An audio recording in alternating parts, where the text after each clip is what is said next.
Ladies and gentlemen, please welcome the chair of AJC's International Relations Commission, Allan Reich.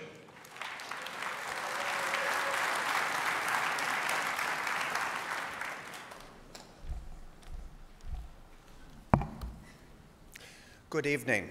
I have two requirements in front of me tonight. One, to make an introduction, and the second, to remember not to lift his speech off of this podium when I go down.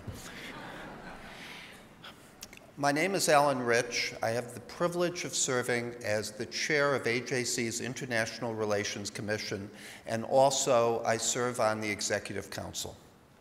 This evening, it is my honor to introduce our next speaker, another European leader of moral courage, the Foreign Minister of Bulgaria, Daniel Mitov, who has flown here specifically to be with us tonight at our Global Forum.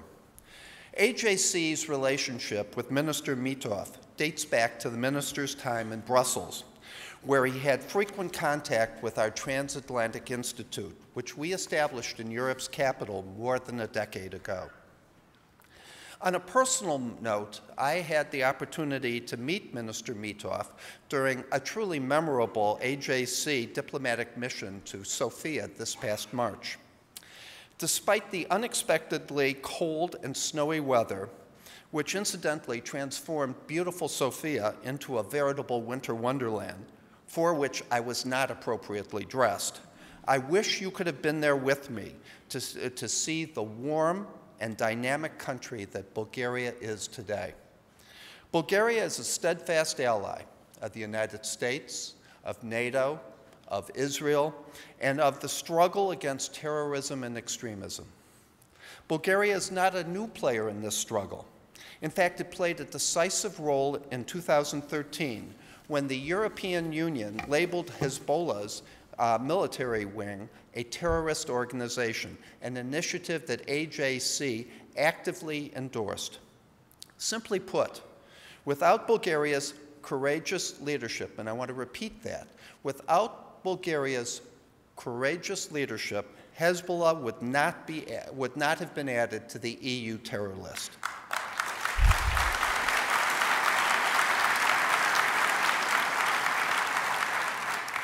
Thank you, Prime Minister Borisov. Thank you, Bulgaria. Finally, as we confront the profound challenges facing us today, and that will inevitably continue to confront us in the future, the rise and active engagement globally of younger leaders like Foreign Minister Mitov gives us reason for optimism. Without further ado, it is my honor to welcome to the stage our next guest, the Foreign Minister of Bulgaria, Daniel Mitov.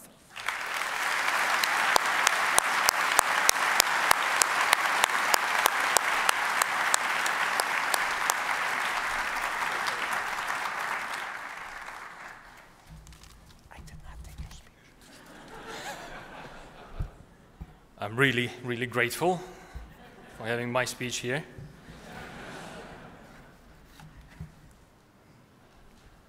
Dear friends, ladies and gentlemen, I'm deeply honored to be among you today and to have this opportunity to address you. Indeed, it is a particular pleasure, rather rare for a foreign minister, to be among so many friends, so many people who have made such important contributions towards the development of the friendship between Bulgaria, the United States, and the Jewish people. I am grateful to you all for constantly promoting the friendship between our nations, for creating what is surely an exemplary framework which captures the deep affinity between us. This is something that I truly cherish and aim to develop further. Allow me, in particular, to also extend my warmest words of gratitude to Stanley Bergman, both for his impressive contribution to the relationship between Bulgaria and the Jewish community in the US, but also for making the committee such a widely respected institution. Let me also pay particular tribute to Mr. David Harris, without whom the friendship between my country and the American Jewish Committee would not be what it is today. David, thank you for your invaluable contribution to Bulgarian-US relations over the course of many years, and I sincerely hope over the course of many more to come.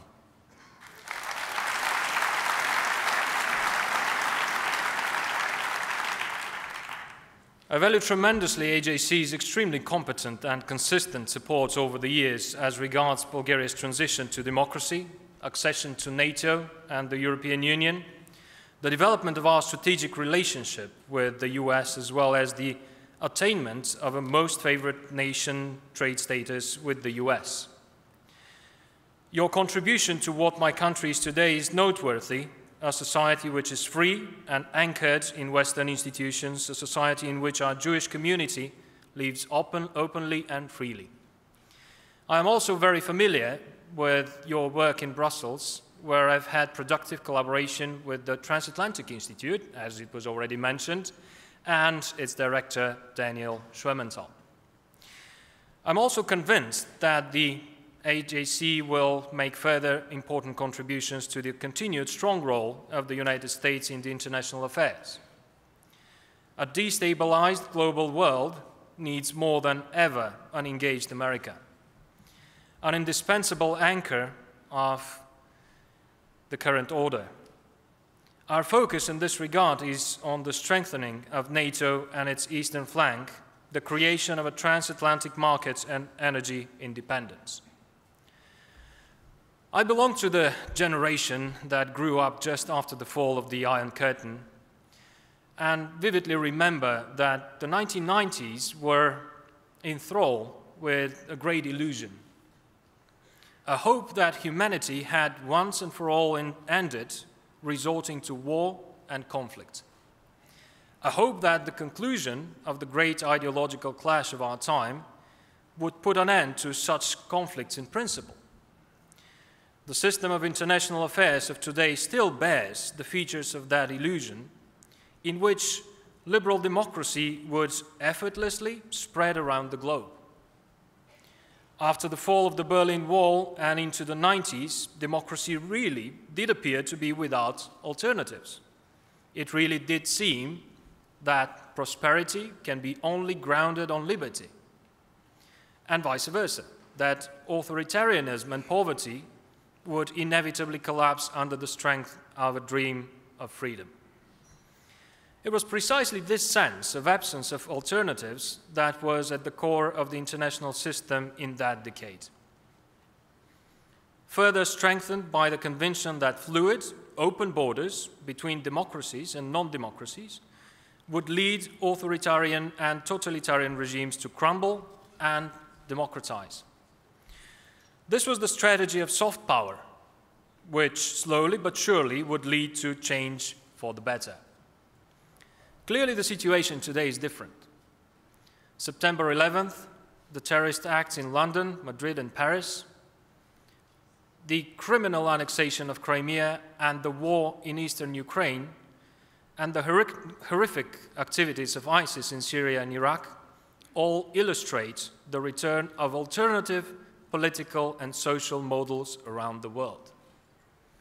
These might be repulsive to us, but are sufficiently seductive to many who stand ready to kill or die defending them. So, is it timely and worth our while to pose in such circumstances the question, are fluid borders still working to our benefit? I know that just uttering this question would be scandalous to many, but still, whose soft power is winning the day? That of our liberal democracies or that of its alternatives? I do not really have a convincing answer to this question at the present time, but I do know that getting that right would be the difference between victory and defeat. The ties Bulgaria and the Jewish people have between Bulgaria and the Jewish people have a long history, developed over time at both state and people-to-people level. Indeed, today we enjoy a strategic partnership and close government-to-government links with Israel, further strengthened by our common belief in liberal democracy.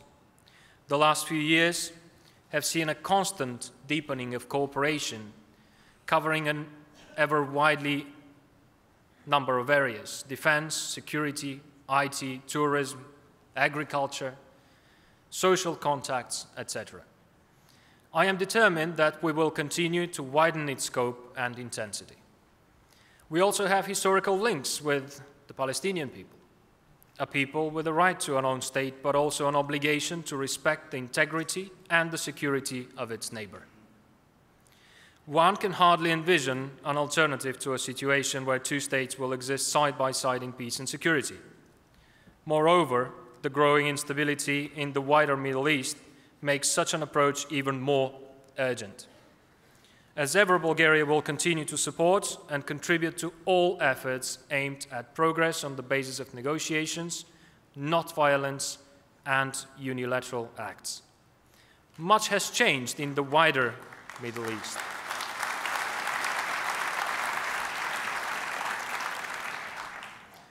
Much has changed in the wider Middle East.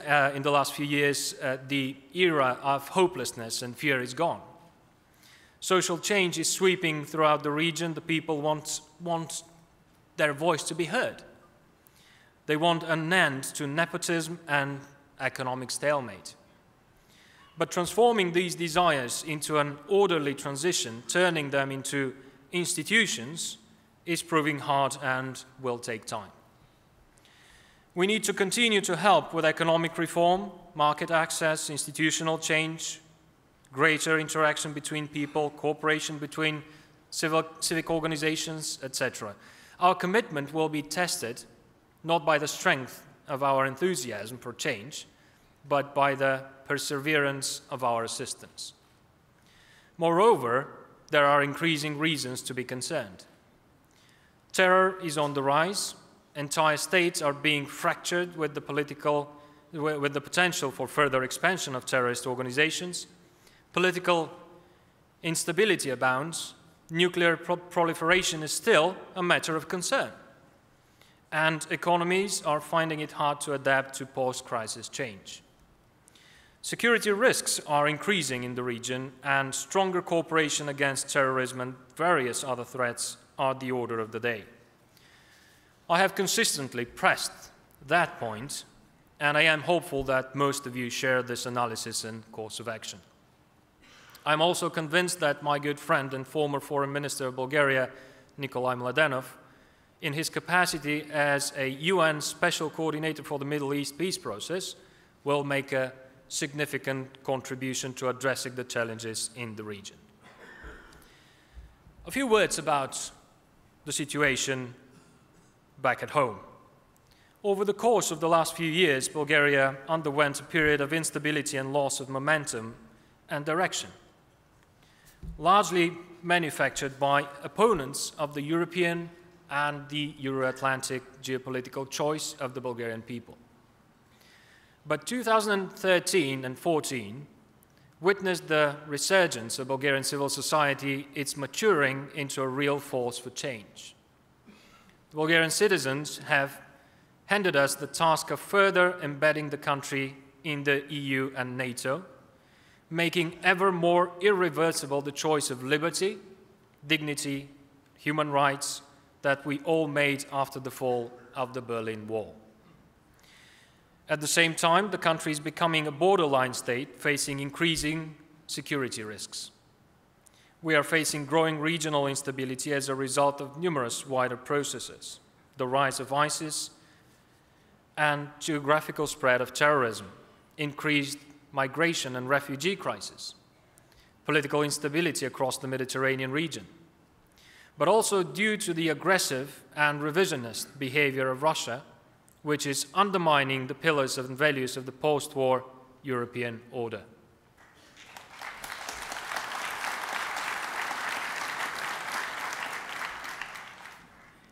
Our response has been to deepen our ties with NATO and strategic partners such as the United States to push on with military reform and investment to strengthen cooperation with our neighbors. Just as during the unstable 1990s, Bulgaria will go for a new, much-needed regional push. For instance, improving security cooperation with NATO and with allies like Turkey and Greece along the common borders, or more opportunities for cooperation between EU and NATO member states and those countries in our region which still have not joined. The world around us is changing ever faster. Globalization, greater migration, and increased displacement of people and more refugees mean that our European societies will be ever more diverse and potentially more disparate. In many countries, demographic changes and economic growth require more liberal immigration policy to counter negative trends. But this means that social balances, intergroup relations, culture will increasingly are under strain. We must recognize that this is the new, longer-term context in which we have to continue to counter xenophobia and anti-Semitism. I am determined to make sure that we never underestimate these dangers and Europe never succumbs to radical temptations again.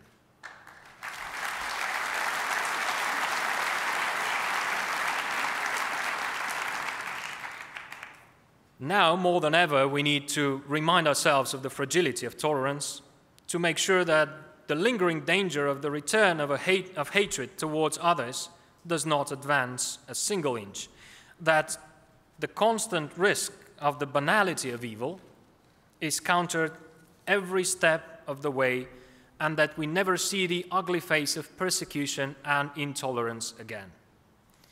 The memory of the Holocaust ought to be preserved, but also shared with every new generation, with every human being that learns how to live with others and celebrate their uniqueness.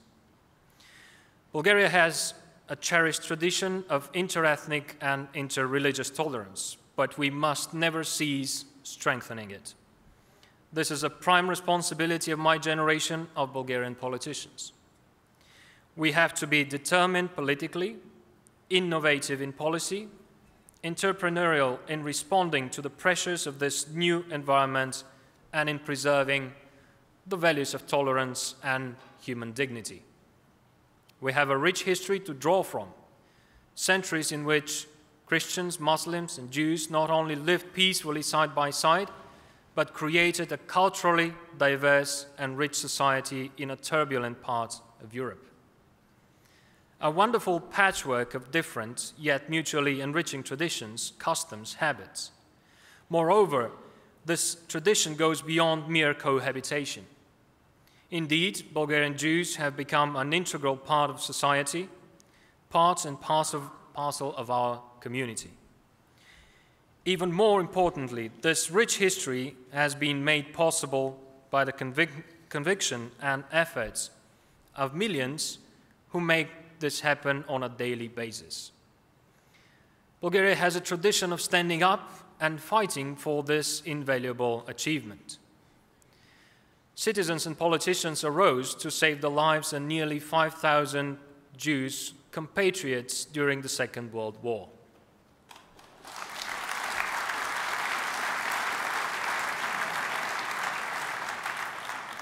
Bulgaria became home for many fleeing Armenians in 1915.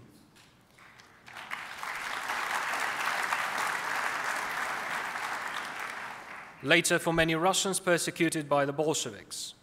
Yet we must be forever mindful of moments that led to tragedy, our inability to prevent the deportation of Bulgarian Jews from the occupied territories to the concentration camps.